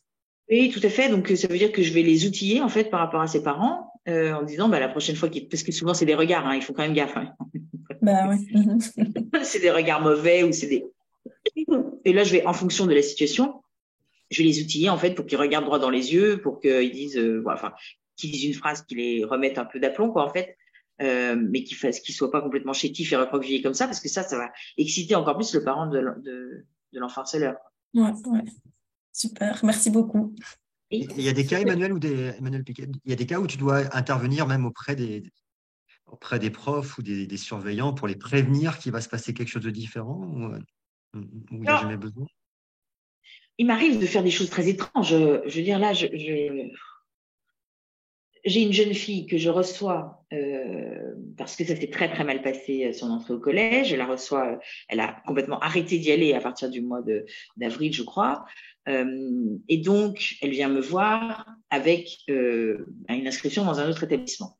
Je dis à la mère, on est bien d'accord que vous n'expliquez pas du tout au deuxième établissement les raisons pour lesquelles vous la changez d'établissement. Ça ne regarde personne, c'est pas le sujet, on en parle entre nous, mais on n'en parle pas autour. Hein. C'est quand même, c'était un sujet très focalisé. Et je dis à la petite fille, à la jeune fille, toi c'est pareil, tu ne parles pas de ça, c'est pas un sujet, t'en parles avec moi, t'en parles avec maman, t'en parles avec qui tu veux, mais tu n'en parles pas au collège parce qu'elle a déjà une espèce de posture de biche prise dans les phares. Vous voyez ce que je veux dire? Ce qui est logique, hein, puisque elle a vraiment passé une mauvaise première année de collège. Et puis, il se passe que je me rends compte que ça n'a pas été exactement respecté par la maman, hein, qu'elle a préféré plutôt en parler à l'équipe éducative. Bon, très bien. Et là, alors, il commence à se passer quelque chose, c'est que la CPE commence à focaliser en fait sur cette gamine. Donc, elle demande à son équipe d'assistants d'éducation de faire attention à Julie, donc de faire attention que ça se passe bien, etc. N'écoutant que son bon cœur. Moi, j'ai aucun problème avec l'intention, évidemment. Et donc, ça veut dire que chaque fois que Julie est en interclasse, il y a un assistant d'éducation qui vient vers elle en disant « Ça va, chouchou? Tout va bien ?» Donc là, elle me dit « Je n'en peux plus. » C'est-à-dire que là, ça veut dire qu'il n'y a aucun gamin qui me parle, en fait. Plus personne, en fait.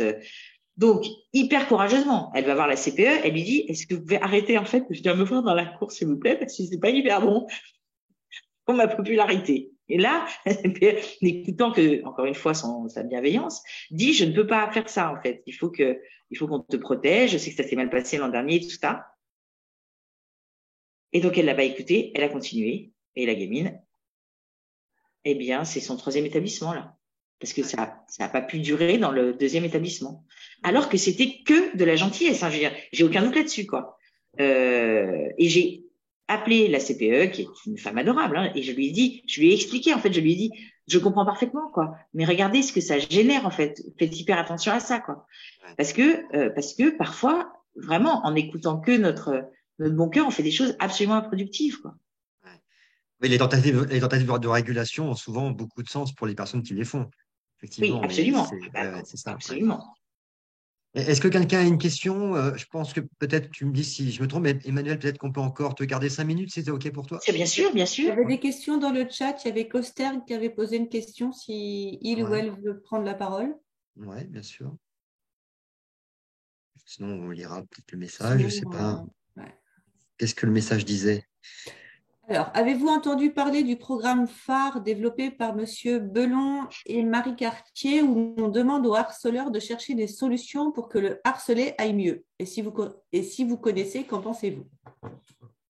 Ah bah ça, je vois pas comment je pourrais ne pas connaître puisque c'est le programme officiel de l'Éducation nationale en fait. Hein, donc oui, je connais très bien.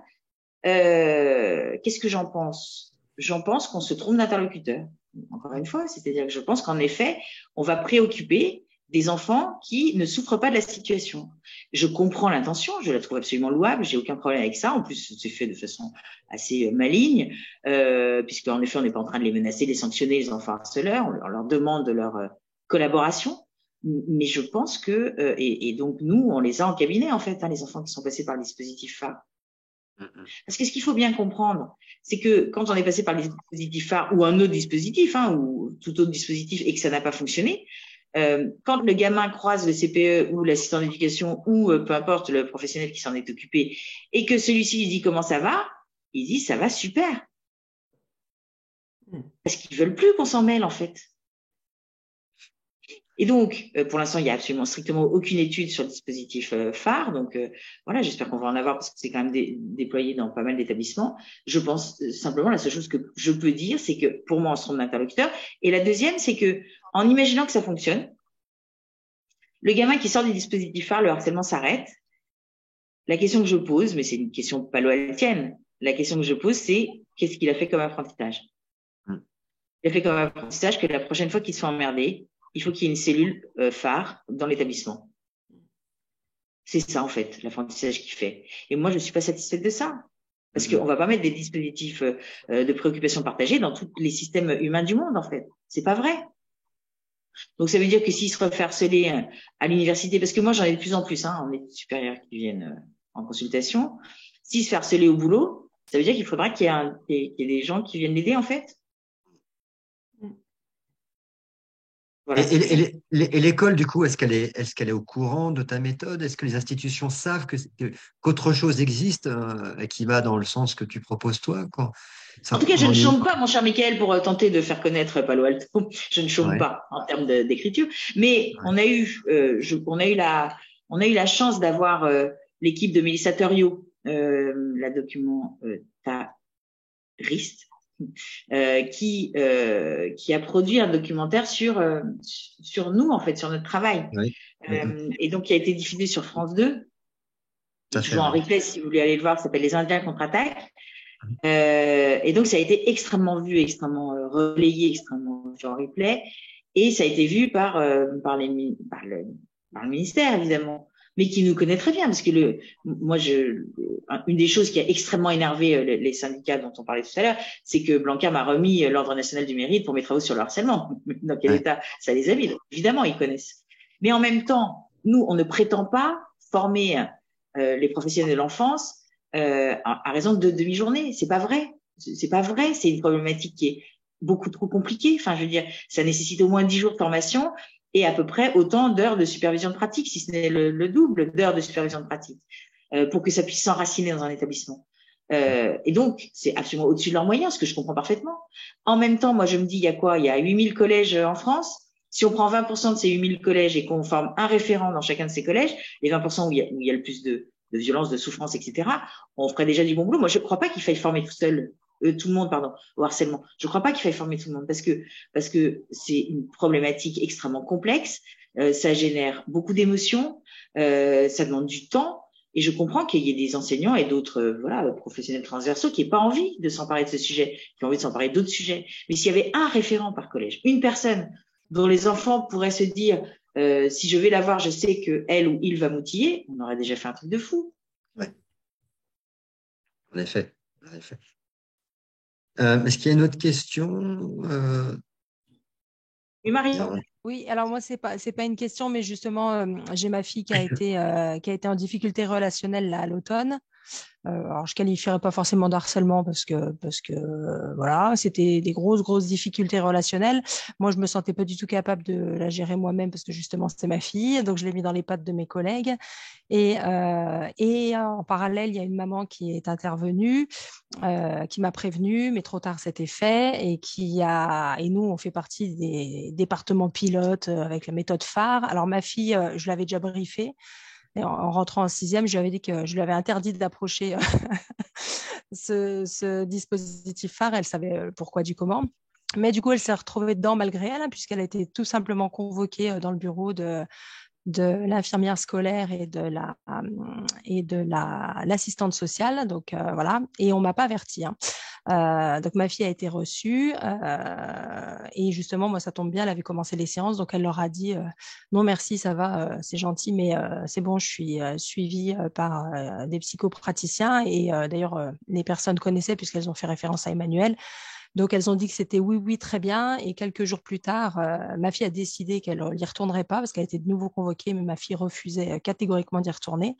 Et les filles, finalement, ont réglé leurs différends entre elles comme des grandes. Et quand elles y retournaient, elles sont retournées à 3 en disant c'est bon, on gère, foutez-nous la paix, au revoir. Et donc, je souris parce que je me dis est-ce que ça rentre du coup dans leurs chiffres de l'éducation nationale, comme quoi le problème a été réglé par phare à tous les coups, quoi. C'est sûr. Donc voilà, donc ça m'a fait beaucoup sourire, mais voilà. Ce qui compte, c'est qu'elle va bien. Ah oui, ça on est d'accord, hein, parce que ça a été compliqué, ouais. Donc ouais. Super. Merci beaucoup, Marine. Pas de quoi. Alors, Alex pose une question. Qu'est-ce qui deviennent les enfants harceleurs qui n'évoluent pas en tant qu'adultes? On a eu un exemple de ça, je trouve. Je ne sais pas si vous vous souvenez, c'était il y a 5 ou 6 ans. Ça s'est appelé la Ligue du LOL. Ça vous dit quelque chose ou pas? C'était au tout début, c'était au tout début c'était Twitter, hein, je crois que c'était au tout début de Twitter. C'était un groupe en fait de gamins, donc qui avaient fait Sciences Po Paris, hein, donc bien sous tout rapport, vraiment des gamins qui ont harcelé toute leur scolarité, hein, mais en mode c'est tellement rigolo.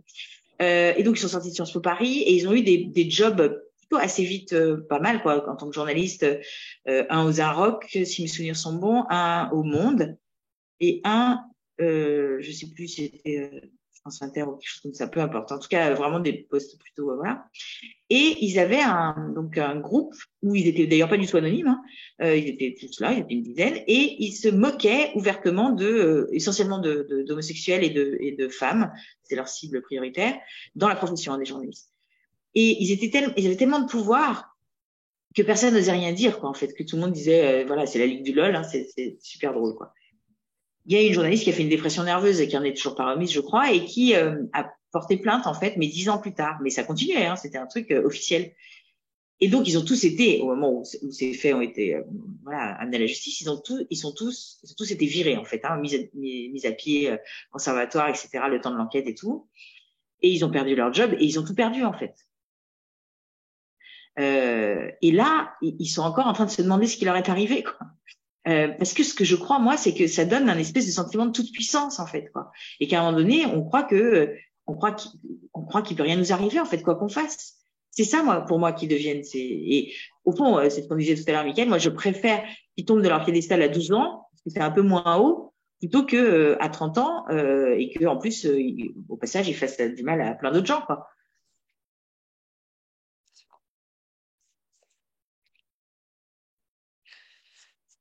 Je ne sais pas s'il y a d'autres questions.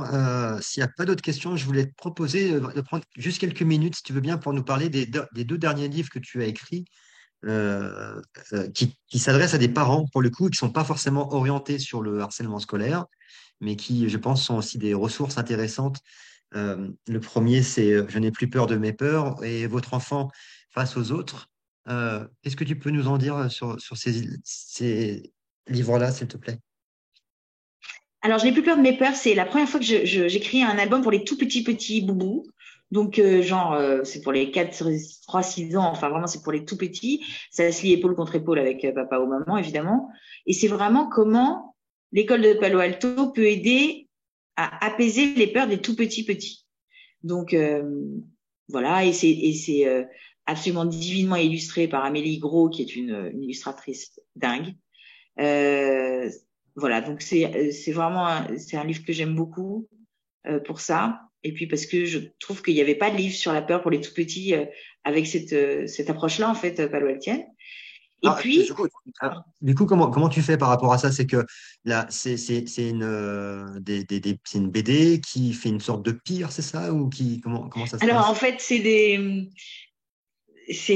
alors c'est pas une BD parce que c'est vraiment pour les tout petits, donc c'est vraiment un album pour tout petits. Donc il y a une phrase en fait, une phrase et puis une réponse, quoi. Par exemple, on a donc un dessin, une des doubles pages, c'est un papa qui est accroupi sur un évier, parce qu'il y a une petite souris dans la cuisine et la phrase c'est je croyais que mon père n'avait peur de rien, mais en fait on a tous peur de quelque chose. Donc c'est vraiment une sorte de dépathologiser la peur, d'en faire plutôt une alliée, de lui faire une place à l'intérieur de nous. Donc à chaque fois c'est une double page, voilà, avec une phrase de cet ordre-là, quoi.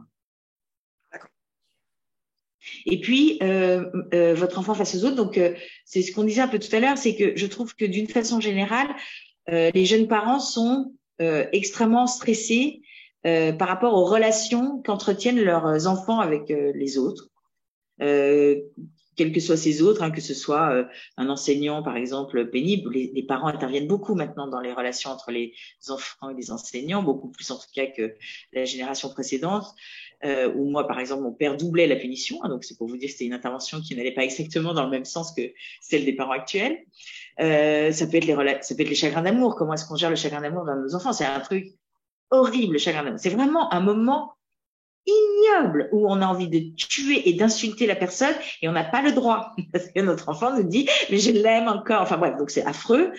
Comment est-ce qu'on fait face à un grand-père hyper injuste, par exemple, avec notre enfant par rapport aux autres petits-enfants? Enfin voilà, donc c'est toutes ces situations que j'ai voulu un peu travailler avec Palo Alto en zoomant à chaque fois. Alors ça s'adresse aux parents, mais les thérapeutes l'aiment bien parce que ça zoome à chaque fois sur quand même un prémisse hyper important de cette école, quoi. Voilà, et c'est aux arènes également. D'accord. Okay. Donc, c'est des virages à 180 degrés qui sont expliqués par rapport à une tendance, c'est ça, en fait. On a tendance à rassurer, là, on fait l'inverse ou des choses comme ça, en Absolument. fait. C'est ça, d'accord. Okay. Ok, eh bien, écoute, il est 10h06. On avait dit qu'on faisait 10 heures maximum. Je ne sais pas si quelqu'un veut dire quelque chose avant de mettre fin. Alors, il y a quelques questions. Il y avait une question sur un livre là. Quel est le titre de livre pour les petits? Alors, c'est Je n'ai plus peur de mes peurs. Oui. Voilà, c'est ça, exactement. Je n'ai plus peur de mes peurs. S'il n'y a pas d'autres questions, moi j'ai envie de te remercier énormément, Emmanuel. C'est vraiment super de nous avoir permis d'avoir ces explications en live, avec cette interaction-là. C'était vraiment super intéressant. J'ai enregistré, donc je mettrai le replay sur le groupe. Sans problème pour ceux qui n'ont pas pu y assister. Et puis, écoutez, j'espère que ça vous a tous autant intéressé que moi. On va continuer à faire des soirées comme ça, à un rythme peut-être tous les mois et demi, je ne sais pas trop. J'ai différentes personnes auxquelles je pense qu'on pourrait aussi inviter pour aller questionner. Toujours avec cette idée qu'on est autour de Palo Alto et qu'on est aussi on est les cousins un peu de la pratique de l'hypnose aussi. Et que dans l'hypnose, il y a aussi de la stratégie et que parfois, c'est intéressant d'aller voir comment des modèles parallèles se font pour aider les gens, et parce que ça marche aussi, en fait. Il y a différentes choses qui marchent. Voilà. Un grand merci, Emmanuel. Merci beaucoup, Michael. Merci beaucoup, Béatrice. Oui. Pardon, Emmanuel et Michael, c'est quoi le deuxième, les enfants face aux autres? Vos enfants, je ne sais plus du coup. Votre enfant face aux autres, pardon. C'est votre enfant. Votre enfant face aux autres. Merci beaucoup. Okay. Merci. Je mettrai les références du coup en dessous le replay. Je mettrai les références du livre. Merci à tout le monde. C'était un vrai bonheur cette soirée. C'est passé à tout. Emmanuel. Merci. Merci beaucoup. Très bonne soirée. Et merci bonne Michael nuit. Pour avoir organisé tout ça aussi. Avec grand plaisir. Merci Béatrice pour ton aide. Et, avec plaisir. À très bientôt. En tout cas, à très bientôt. Merci. Bonne soirée. Et bonne soirée à vous. tous. Merci. À toutes. Au revoir. Au revoir. Au revoir. Salut.